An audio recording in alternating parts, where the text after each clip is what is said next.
We made it through the week of limbo between Christmas and New Year's. So, it's Friday, and you know what that means. The mystery is solved. Here we have the grave of Zephaniah Walker, who was born in Charleston, Montgomery County, New York, on April 17th, 1818. And he passed in Luray, Jefferson County, New York, September 20th, 1878. He was the son of Jacob Walker, who was born in November 1770 in Mohawk, Herkimer County, and his mother was Ruth Bayless, born in 1774 in Somerset County, New Jersey.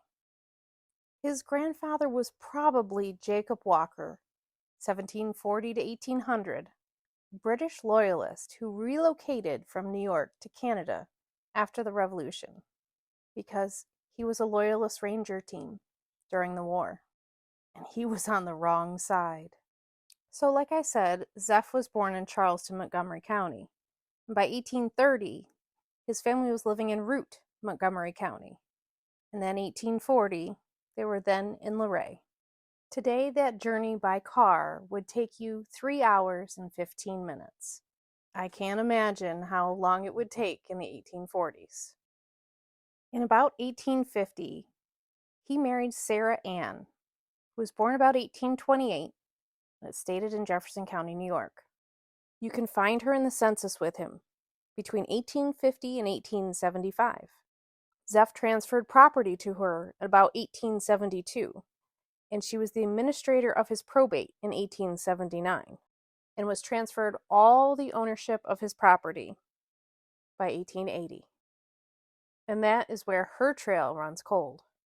There are quite a few trees in Ancestry that states that she's a Sarah A. Wilson, but she's not, because that Sarah A. Wilson went on and lived with her parents in 1850 and 1860 as Sarah Ann Wilson, not Walker, because Sarah Walker was living with her husband in 1850 and 1860. Always check the resources. Back to Zeph. He was the 11th of 12 children, and he ended up having 45 nieces and nephews, at least, but no children of his own. His first name comes from his mother's family, who had that name in almost every single generation going back. One of his brothers was Pat Bayless Walker, 1808 to 1849, another family name. And in 1849, Platt went off to strike gold in California. He left his wife and 6 children behind, but only made it as far as Westport, Missouri, where he died of cholera. There were also 2 sisters, Sarah, 1798 to 1882, and Nancy, 1800 to 1883, who would marry brothers. Sarah's husband died quite young, and about 10 years after his death, she claimed a miracle happened because she had a child out of wedlock. The other sister, Nancy, is buried in the old Evans Mills Cemetery. We'll get to her this summer. On September 25th, 1878, page 2, column 3 of the Watertown Daily Times, you can find his obituary.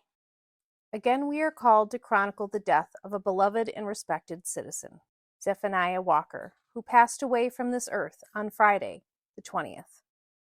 Deceased had long suffered with that most trying disease, paralysis, which he bore with patience.